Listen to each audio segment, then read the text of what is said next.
అదేవిధంగా మిత్రులు శ్రీధర్ బాబు గారు ఒక అంశాన్ని ప్రస్తావించారు. హైదరాబాదు నగరం చుట్టూతో ఉన్న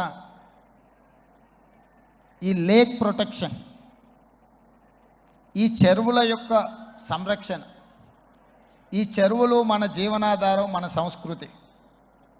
హైదరాబాదు నగరంలో ప్రధానంగా 1908లో వచ్చిన వరదలు, ముఖ్యంగా 115 సంవత్సరాల క్రితం ఈ నగరం మీద వరదలు ఉప్పెనై కమ్మేసి వేలాది మంది ప్రాణాలను బలిగొన్నది.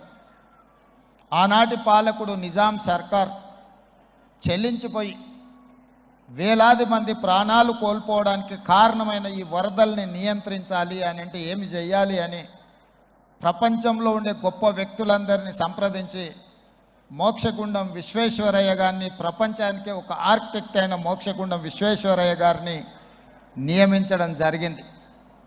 వారు పూర్తిగా ఈ ప్రాంతాన్ని, ఈ క్షేత్రాన్ని, ఈ భూమి యొక్క నైసర్గిక స్వరూపాన్ని అర్థం చేసుకొని వికారాబాద్ అడవుల నుంచి వచ్చే వరదలని నగరం మీద పోటెత్తకుండా ఉండడానికి ఉస్మాన్ సాగర్, హిమాయత్ సాగర్ని నిర్మించి ఫిరంగి కాలువ ద్వారా, మూసీ నదుల ద్వారా, ఈసా నదుల ద్వారా వచ్చే నీటిని నియంత్రించి ఆ నీళ్లను నగరానికి తాగునీటిగా మార్చి ఈ ప్రాంతంలో గొలుసుకట్టు చెరువులను నిర్మించి హైదరాబాదు హెరిటేజ్ సిటీనే కాదు, Hyderabad is a lake city అని చెప్పి నిజాం సర్కార్ 100 సంవత్సరాల ముందే ఒక అద్భుతమైన కట్టడాలను నిర్మించి మనకు అందించాడు.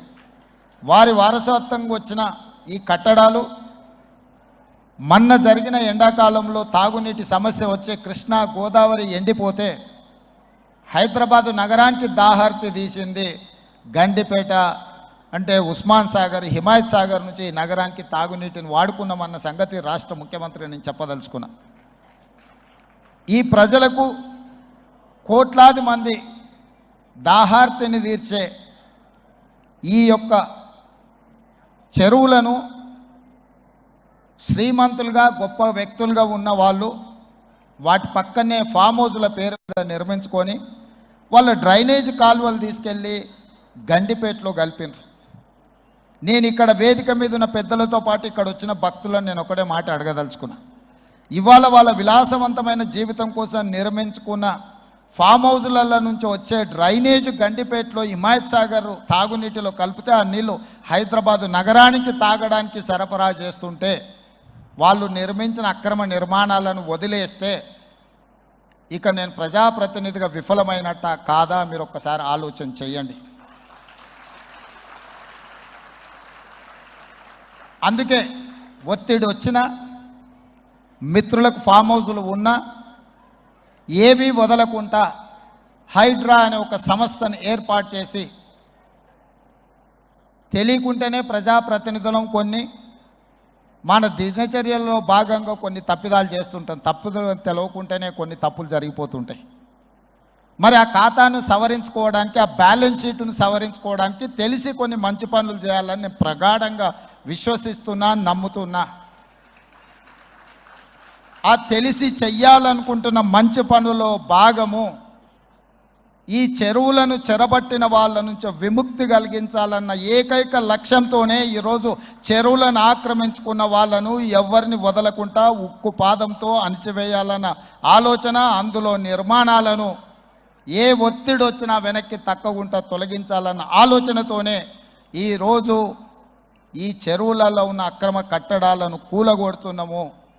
దీనికి స్ఫూర్తి భగవద్గీత అనే కురుక్షేత్ర యుద్ధ సందర్భంలో అర్జునుడు ఆయుధాలను కింద పడేసి రాజ్యం కోసం భీష్మ పితామహుడు, అదేవిధంగా కర్ణుడు, దుర్యోధనుడు, దుశ్శాసనుడు, నా సహోదరులందరూ ఆ పక్కన నించుంటే ఈ రాజ్యం కోసం వాళ్ళందరినీ సంహరించడం, వాళ్ళని సంహరించి రాజ్యాన్ని సాధించుకోవడం ద్వారా ఏమి ఉంటుంది, ఏం మనశ్శాంతి వస్తుంది అని చెప్పి అర్జునుడు యుద్ధతంత్రం నుంచి తప్పుకుంటా అన్నప్పుడు శ్రీకృష్ణ భగవానుడు బోధించిందే భగవద్గీత. చంపేదెవరు, చంపించేదెవరు? లోక కళ్యాణం కోసం నీ బాధ్యతను నెరవేర్చాల్సిందే. ధర్మం బ్రతకాలి, అధర్మం ఓడాలి అంటే నువ్వు యుద్ధం చెయ్యాల్సిందే అనే యుద్ధ నీతిని ఆ రోజు అర్జునుడికి బోధించింది శ్రీకృష్ణ భగవానుడు.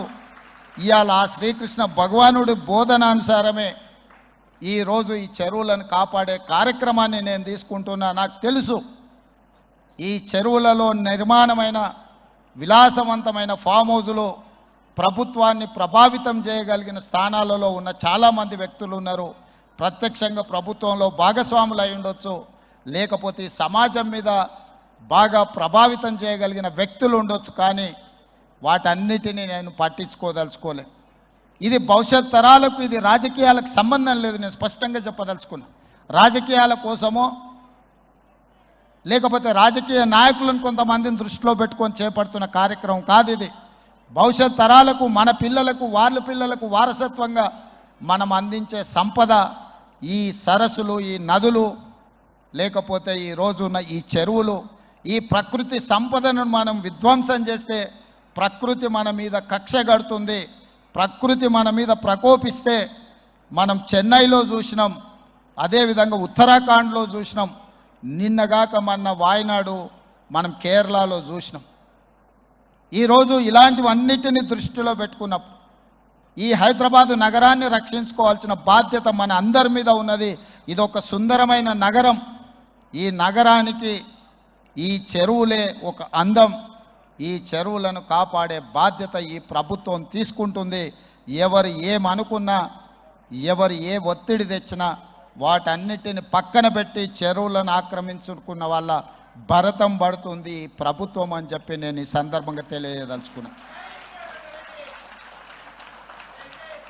ఆనాడు కురుక్షేత్రంలో ధర్మం వైపు శ్రీకృష్ణుడు, అర్జునుడు నిలబడ్డందుకే ఈరోజు ఆ ధర్మం అనేది కాపాడింది. వాళ్ళు ధర్మాన్ని కాపాడితే ధర్మం మనల్ని కాపాడింది. ఈరోజు మనం చేస్తున్న పని కూడా అలాంటిదే.